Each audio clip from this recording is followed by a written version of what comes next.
Hello class, अब हम करने वाले हैं हमारी फर्स्ट फ्लाइट की सारी पोएम्स को एक ही वीडियो में, यानी कि पोएम्स की मैराथन। ठीक है, चलिए स्टार्ट करते हैं। First flight all poems, poem number 1 A dust of snow, जो किसने लिखी है? जो लिखी है हमारे फेमस ऑथर या फिर फेमस पोएट रॉबर्ट फ्रॉस्ट ने। ठीक है, फायर एंड आइस और ये दोनों ही उन्होंने लिखी है।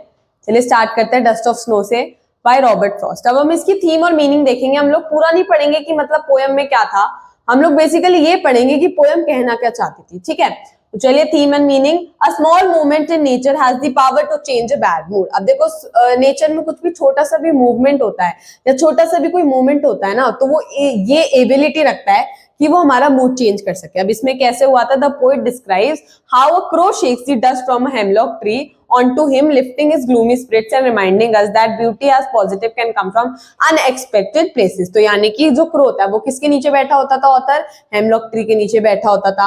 हेमलॉक ट्री अब आपको पता हो तो यानी कि बहुत ज्यादा ऐसे प्रिटी नहीं होता, बहुत ही ऐसे ओके ओके सा रहता है, किसी को ऐसा पसंद भी नहीं होता वो ट्री।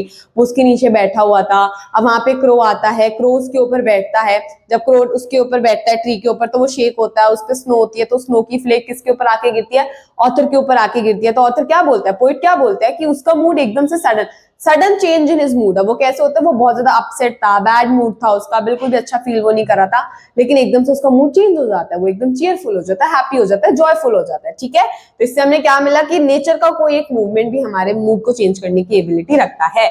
तो कभी कभी चीजें अनएक्सपेक्टेड प्लेसेस से भी हमारे पास आ जाती है। हमने एक्सपेक्ट नहीं करा होता कि वहां से कुछ ऐसा सच आएगा और हमारा मूड चेंज हो जाएगा, लेकिन आ जाती है और हमारा मूड चेंज हो जाता है। ठीक है, तो nature as a healer, nature जो है वो एक हीलर है। Symbolism of snow and crow, crow और स्नो को कैसे सिंबलाइज करा? देखो बेटा, क्रो जो होता है वो एक बैड, उसको ऐसे बोला जाता है ना, जब क्रोक करता है कि अरे कौवा क्या रहा है, कितना गंदा लग रहा है, उसकी आवाज किसी को पसंद भी नहीं होती, लेकिन उसी की मदद से जो है उसकी पोएट जो है, ऑथर जो है, जो हेमलॉक ट्री के नीचे बैठा था, उसका मूड एकदम चेंज हो जाता है। तो आयरनी देख रहे हो, सिंबलिज्म इसी को बोलते हैं। ठीक है, तो symbolism of snow and crow, snow और क्रो को कैसे हम लोगों ने सिंबलाइज करा गुड चेंज ऑफ मूड के लिए। तो tone changes from gloomy to hopeful.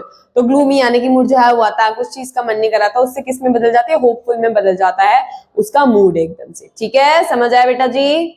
चलिए अब हम आते हैं हमारे नेक्स्ट पोएम पे, जो कि है फायर एंड आइस। जो किसने लिखी है? रॉबर्ट फ्रॉस्ट ने लिखी है। फायर एंड आइस बेटा दोनों ही ऑपोजिट चीजें हैं। फायर मतलब कि आग, आइस मतलब कि ठंडा बर्फ, है ना? तो दोनों ही बहुत ऑपोजिट है। तो ये भी हमारी अंदर की वॉर, या फिर हम बोल सकते हैं हमारे अंदर जो ईगो होती है और जो हमारे अंदर पेशेंस होता है, उसी से रिलेटेड है। तो थीम एंड मीनिंग पे आता है, the poem explores how the world might and not literally, कि वर्ल्ड कैसे खत्म हो सकता है, लिटरली खत्म नहीं होगा, लेकिन कैसे उसके अंदर की जो बुराइयां हैं, अच्छाइयां हैं, वो खत्म हो सकती है। तो but metaphorically through human emotions, तो कैसे मेटाफोरिकली चेंज हो सकता है? ह्यूमन इमोशंस की वजह से। यानी कि अगर ह्यूमन इमोशंस अच्छे रहे तो दुनिया चल जाएगी, बुरे रहे तो दुनिया खत्म। तो fire represent desire and passion. अब फायर किसको रिप्रेजेंट करती है? वो रिप्रेजेंट करती है डिजायर और पैशन को, कि हमारे अंदर क्या पैशन है, हमारे क्या डिजायर्स है, क्या हमारी एम्स है। और आइस रिप्रेजेंट करती है हमारे हेट्रेड और कोल्डनेस को, कि हम एकदम हो जाता है ना कि यू आर वेरी कोल्ड, हम बोलते हैं ना why are you behaving so cold, तुम इतने कोल्ड क्यों बिहेव कर रहे हो? तो उसका मतलब क्या होता है? हेट्रेड, या फिर कि एकदम ही होता है ना नफरत भरे देखना, तो वही चीज। ठीक है, तो both are powerful and destructive, दोनों ही बहुत पावरफुल है अपनी जगह। कभी कभी तुम्हें कोल्डनेस भी शो करनी पड़ती है। अब जब तुम पेरेंट बनोगे, अगर बच्चा कुछ गलत करे तो तुम्हें कोल्डनेस शो करनी पड़ेगी। लेकिन अगर तुम ऐसा है पेरेंट्स है, बच्चा कुछ तुम्हें दिखा रहा है खुश से कि मम्मा देखो, पापा देखो, और या फिर दीदी भैया हो तुम लोग फिलहाल, तो दीदी देखो भैया देखो, तुम क्या करा रहे, हटना, काम करने दे, चल निकल यहाँ से, वो चीज गलत हुई ना। तो वो क्या है, हम क्या पता लग रहा है कि दोनों ही चीज बहुत पावरफुल होती है, अपनी अपनी जगह दोनों ही अच्छी हैं और दोनों ही बुरी हैं। और बहुत डिस्ट्रक्टिव नेचर होता है इनका, कि अगर इमोशंस तुम पे हावी हो गए तो तुम बिल्कुल खत्म हो जाओगे, तुम्हें तहस नहस कर देंगे इमोशंस। ठीक है, तो ये था हमारी पोएम का एम। अब थोड़े से और सब पॉइंट्स देख लेते हैं इसके। तो सिंपल बट डीप इमेजरी, बहुत सिंपल सी पोएम है, लेकिन इसकी इमेजरी जो है, इमेजिनेशन जो है, बहुत ज्यादा डीप है। Short structure with big ideas, छोटे छोटे स्ट्रक्चर्स है बहुत बड़े आइडियाज के साथ। Compare emotions with natural elements, emotions को किससे कंपेयर करा हुआ है? नेचुरल एलिमेंट से कंपेयर करा। आइस और कोल्ड, तो आइस और फायर तो नेचुरल एलिमेंट्स है ना, तो उसी से हमारे इमोशंस को कंपेयर करा गया है। ठीक है, अब हम आते हैं हमारी पोएम नंबर 3 पे, टाइगर इन द जू। जो किसने लिखी है? लेस्ली नॉरिस ने लिखी है। ठीक है, अब इसकी थीम एंड मीनिंग देखिए। This poem contrast life in the wild with life in captivity, यानी कि पोएम कंट्रास्ट है लाइफ का और वाइल्ड लाइफ का, यानी कि दोनों लाइफ का एक कंट्रास्ट है। तो tiger once free and powerful, एक टाइगर जो कभी के टाइम पे फ्री था, पावरफुल था, पेसेस इन अ जू में आ जाता है तो losing is freedom and strength, अब वो अपनी स्ट्रेंथ भी खो चुका है, अपनी फ्रीडम भी खो चुका है। बेटा जब वो जंगल में था तो वो कैसे खुला घूमता था, जो मन करता था खाता था, जहां मन करता था वहां जाता था, लेकिन अब जब वो उसमें आ गया, जेल उसमें जू में आ गया, तो किसके अंदर रहता है, एक प्रिजन, एक केज के अंदर रहता है, प्रिजन टाइप ऑफ। तो अब उसके पास कोई फ्रीडम नहीं है, उसकी स्ट्रेंथ का कोई फायदा ही नहीं है, वो ना किसी के पास जा सकता है ना किसी को मार सकता है, वो एक केज के अंदर बंद रहेगा। तो वो कैसे एकदम चेंज हुआ ना, कैसे फ्री और पावरफुल था, लेकिन कैसे फ्रीडम और उसकी स्ट्रेंथ छीन ली गई। समझे, समझ आया? तो ये हमारे लाइफ से भी रिलेट करा हुआ है कि बेटा इतना भी घमंड नहीं दिखाना चाहिए, या फिर तुम्हें नहीं पता कि कब क्या हो जाए। ठीक है, अरे अरे अरे अरे अरे अरे अरे भगे मत ना। फ्रीडम वर्सेस कैपेटिविटी, फ्रीडम और कैपेटिविटी दोनों के आपस में मतभेद दिखाया गया है। Animals as symbol of strength, animals को स्ट्रेंथ का सिंबल दिखाया गया है। And empathy for wildlife, wildlife के लिए में एम्पैथी होनी चाहिए बेटा, ऐसे किसी को केज में नहीं रखना चाहिए। सो जो तुम लोगों को एक म्यूजियम में रख दिया जाए केज के अंदर जस्ट बिकॉज तुम लोगों के चलो एक एग्जांपल लेते हैं, हमारे पास हमारे पास यहाँ पे कल को तीसरी आंख उग गई किसी बच्चे की, अब हमें म्यूजियम में सजा दिया गया कि भाई साहब अभी इसकी तीसरी आंख, इसको, तो वो रह पाएगा खुश? नहीं रह पाएगा ना, ऑब्वियसली नॉट, क्योंकि बेटा उसके पास फ्रीडम नहीं है, कुछ नहीं है उसके पास, वो बंद होके रह गया। चीज गलत हुई ना, तो हम लोगों को एम्पैथी शो करनी चाहिए वाइल्ड लाइफ के लिए कि हाँ वो लोग भी अच्छे हैं, उन लोगों के साथ भी अच्छा करना, वो फ्री रहने चाहिए, हम लोग फ्री है तो उन्हें भी फ्री छोड़ना चाहिए। ठीक है, जस्ट बिकॉज हम लोगों को चाहिए कि हम लोग उनको देखें, हमें ऐसा नहीं करना चाहिए, उनको केज वगैरह में रख के जू वगैरह में नहीं रखना चाहिए। ठीक है, चलिए poem number 4, how to tell wild animals by Carol Wells. अब ये भी एनिमल से रिलेटेड है, इससे पहले वाली भी एनिमल से रिलेटेड थी। अब ये वाली पोएम पढ़ते हैं, इसमें क्या कहा गया है। The poem is a playful and humorous, थोड़ी सी playful, थोड़ी सी humorous है। It teaches almost like a guidebook about animals in a fun way। ये बेसिकली हमें एनिमल्स की गाइड बुक की तरह लगेगी, हमें फन वे में एनिमल्स को बताया गया है इसमें, इस पोएम में। ठीक है, तो the poet talks about identifying animals specifically tigers and leopards based on their looks. तो लुक्स के बेसिस पे टाइगर्स और लेपर्ड्स को या फिर सारे एनिमल्स को कैसे हम लोग पता लगाएंगे, आइडेंटिफाई करेंगे, बस वही इस पोएम में बताया गया है। ठीक है, तो ह्यूमर एंड एग्जैजरेशन, एग्जैजरेशन का मतलब होता है किसी चीज को बहुत ज्यादा खींचतान के बताना, तो ह्यूमर है, हंसी मजाक है, थोड़ी एग्जैजरेशन है, इमेजरी और डिस्क्रिप्शन का बहुत ज्यादा यूज करा है। इमेजरी सोचते हो, इमेजरी का मतलब बेटा ये पोएटिक डिवाइस है इमेजरी। अब इमेजरी का मतलब क्या होता है, इमेजरी का बेसिकली मतलब होता है आपको पोएम में कुछ लिखा गया है, अब वो लिखा हुआ है तो आप उसको माइंड में इमेजिन करोगे ना, तो जब वो इमेजिनेशन बनती है तो उसी को हम बोलते हैं इमेजरी, कि हम लोगों ने कुछ ऐसा लिख दिया कि हम बहुत अच्छे से इमेजिन कर पा रहे हैं। And encourages curiosity about the nature, और नेचर के बारे में जो क्यूरियोसिटी है वो बच्चों की जागे, बस वही है इस चैप्टर में। ठीक है, इस पोएम में, सॉरी। चलिए नेक्स्ट पोएम पे आ जाते हैं, the ball poem by John Berryman. The theme and meaning, बड़ी सिंपल सी पोएम है ये तो, बस ये रियलाइजेशन है, इमोशनल ग्रोथ है इस पोएम में। तो दिस पोएम डिस्कसेस लॉस, इसमें हमें लॉस के बारे में कि बेटा देखो कुछ भी चीज फॉरएवर नहीं होती, हमें हर चीज खोनी ही पड़ती है कभी ना कभी, तो बस वही बताया गया है इस चैप्टर में। A young boy loses his ball,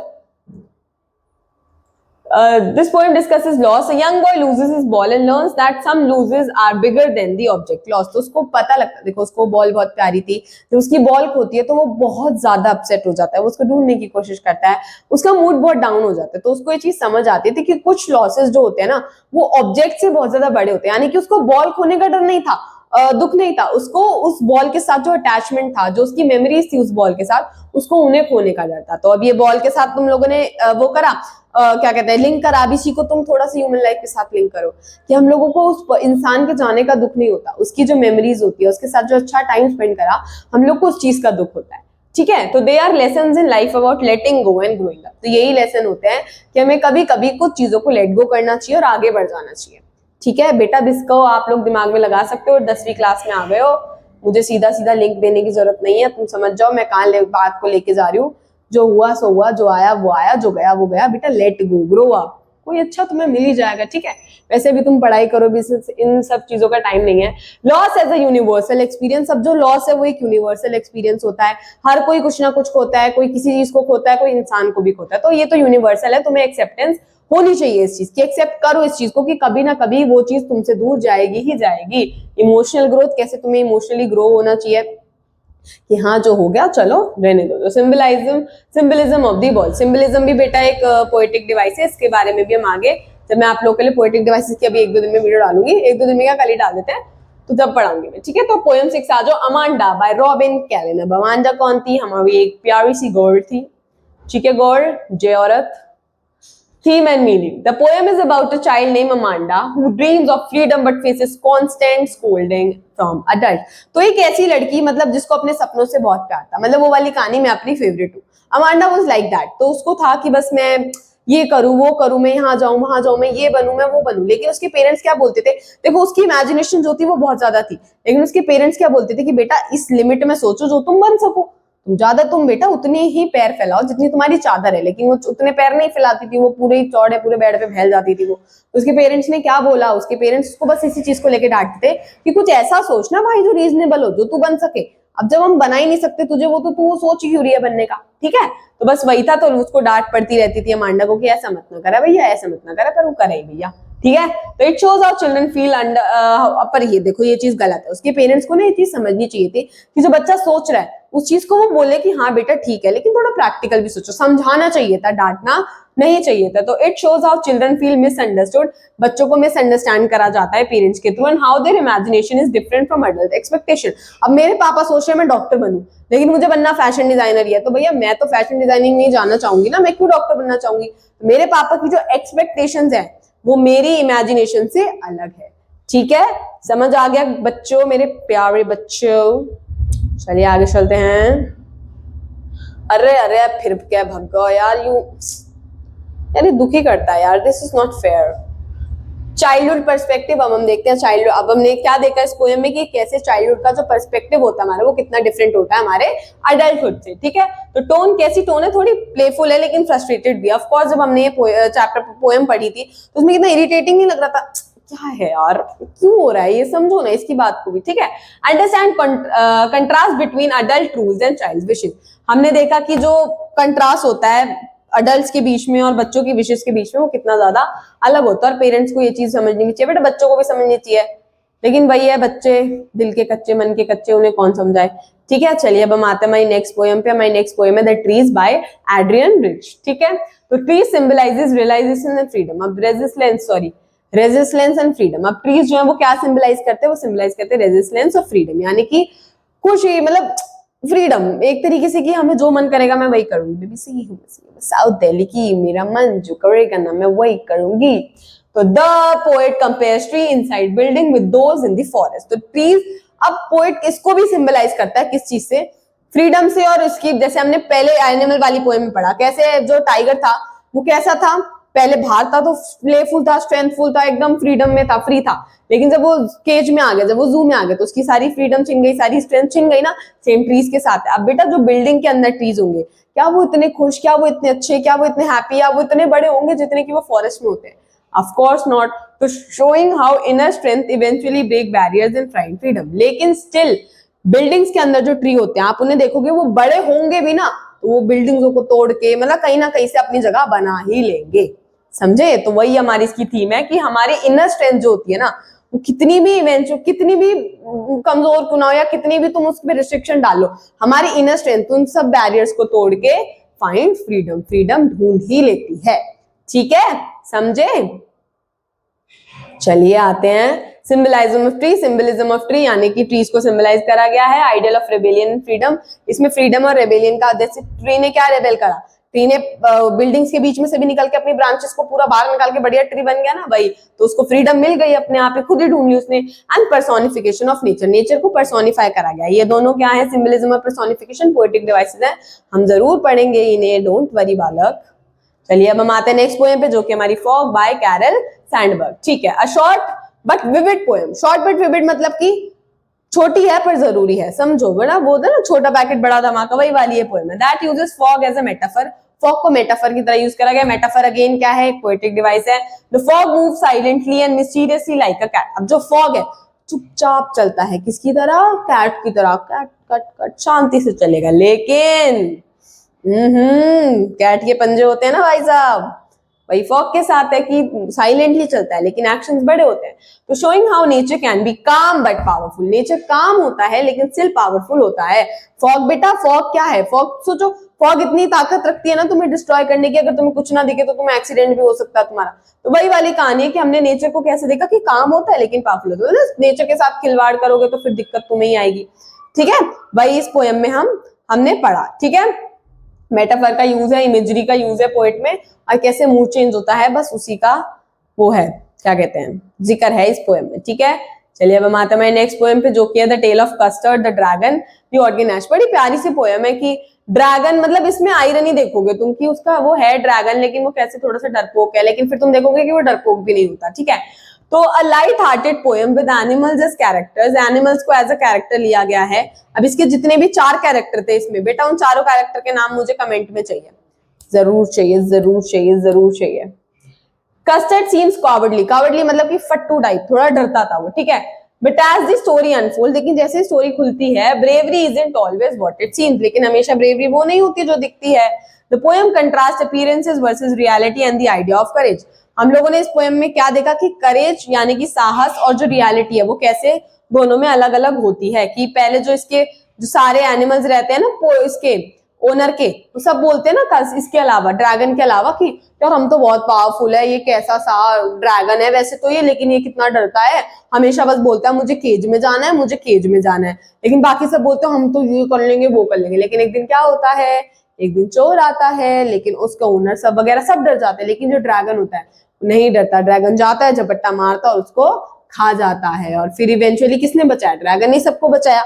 लेकिन फिर सब बाद में जाके भी फिर भी सब क्या बोल रहे थे ड्रैगन को, कह रहे इसने तो पता नहीं कैसे कर लिया, भाई हम कर लेते, वो तो हम डरे नहीं थे, वो तो थोड़ी ऐसी वैसी दिक्कत हो गई थी, हमारे बहाने मारने लगते हो तो थोड़ी ऐसी वैसी दिक्कत हो गई थी, इस मारे हमने ऐसे कर दिया, नहीं तो हम ऐसे ऐसे कर देते उसकी। ऐसे तो उन्होंने, अब ऐसे सब बोलने लगते हैं, लेकिन फिर भी वो क्या करता है, बड़े काम नहीं बोलता है, ठीक है भैया जो तुम्हें सोचना है सोच लो। फिर वो अपनी ओनर को क्या बोलते हैं, मैडम मुझे तो वापस केज में भेज दो। समझे, तो अपीयरेंस यानी कि वो उस चीज को लेके कभी घमंडी नहीं हुआ कि हाँ मैंने उसको मारा कि नहीं मारा। ठीक है, तो हमें साहस का और हमें रियलिटी में फर्क बताता है कि वो था पावरफुल, लेकिन उसने कभी शो ऑफ नहीं करा। बाकी सब पावरफुल नहीं थे लेकिन फिर भी शो ऑफ करते थे। ठीक है, तो ह्यूमरस टोन, थोड़ी हंसी मजाक की टोन है। कैरेक्टर्स एज सिंबल, सिंबल्स को, कैरेक्टर्स को सिंबल में बदला गया। ये वाला आप मुझे बताओगे बेटा क्या क्या थे, समझो समझो, इंक विंक सब। ठीक है, सब कुछ बताओगे। राइम एंड रिदम, इसमें पूरी पूरी उसमें पोएम में राइम और रिदम है, राइमिंग स्कीम है यानी कि आप लोग की। ठीक है, चलिए अब हम आते हैं हमारे लास्ट चैप्टर पे, लास्ट पोएम पे, जो कि है एने जॉर्ज, जो किसने लिखी है, W.B. यीट्स ने ये लिखी है। ठीक है, चलिए, the poem talks about love and beauty. ये पोएम लव और ब्यूटी के बारे में है। The poet discusses how outward beauty में attract people but what truly matters is the inner beauty. अभी बताते हैं कि आउटवर्ड ब्यूटी यानी कि आपके फेशियल एक्सप्रेशंस होते हैं ना, कि वो दूसरे इंसान को मोहित कर लेते हैं कि अरे इसकी आंखें, इस लड़की की आंखें कितनी प्यारी है, या इस लड़के के बाल कितने अच्छे हैं, ये कितनी प्यारी, मतलब सब कुछ बाहर से। अब वो लड़का चाहे अंदर से एकदम बदतमीज हो, सेम लड़की के साथ चाहे वो अंदर से कितनी बदतमीज हो, लेकिन उसकी बाहर की ब्यूटी को देख के लोग उस पर अट्रैक्ट हो जाते हैं। लेकिन जो मैटर करती है वो होती है आपकी इनर ब्यूटी, कि आप अपनी वाणी में मिठास रखो, यानी कि आप सबसे प्यार से बात करो, तमीज से बात करो। आपकी फिर आउटर ब्यूटी मैटर नहीं करती, आप कितने ही बुरे दिखते हो लेकिन आप अगर दिल के अच्छे हो तो हर कोई आपसे बात करेगा। ऐसे रियलिटी कुछ और ही होती है, लेकिन स्टिल लोगों को, आप अपने पेरेंट्स को, एग्जैक्ट बेसिकली अपने रिलेटिव्स को, आपके नेबर्स को, या आपके फ्रेंड्स सर्कल को, स्कूल को, तो आपकी इनर ब्यूटी पता होती है, तो वो आप लोगों से बात करेंगे। लेकिन जो अनजान लोग हैं वो तो आपकी आउटर ब्यूटी से अट्रैक्ट होते हैं। ठीक है, तो the qualities that make a person truly lovable, वो कौन सी होती है, इनर ब्यूटीज होती है। ठीक है, आउटर ब्यूटी का कुछ नहीं होता, जो आप अंदर से हो, अच्छे हो, जैसे हो, वो मैटर करती है। तो आपकी आउटर ब्यूटी से ज्यादा क्या चीज मैटर करती है, इनर ब्यूटी। ठीक है, तो इनर वर्सेस आउटर ब्यूटी के बारे में हमने इस चैप्टर में पढ़ा। रोमांटिक एंड आइडियलिस्टिक टोन पढ़ी कि कैसे रोमांटिक समझते हो ना, प्यारी, मतलब कि लड़की कैसी सुंदर हो, अगर वो मन की अच्छी नहीं है तो नहीं होगा, लड़का बाहर से कैसा ही हो, मन का अच्छा नहीं तो कुछ नहीं होगा भाई। ठीक है, यूज ऑफ कन्वर्सेशनल स्टाइल, की दोनों में कन्वर्सेशन कराई गई है। ठीक है, चलिए, तो हमारा पूरी पोएम खत्म हो जाती है। अब हमारे चैप्टर्स भी खत्म हो गए हैं फर्स्ट फ्लाइट के, हमारी पोएम्स भी खत्म हो गई फर्स्ट फ्लाइट के, हमने पोएट्स के नाम, ऑथर्स के नाम, फर्स्ट फ्लाइट, फुटप्रिंट सबके खत्म कर लिए। ठीक है, आई होप आप लोग को समझ आओ। अब हम कल करेंगे फुटप्रिंट्स विदाउट फीट, तब तक इसे कंप्लीट करो। इंग्लिश है, स्कोरिंग है, कर लेंगे, don't worry. All the best.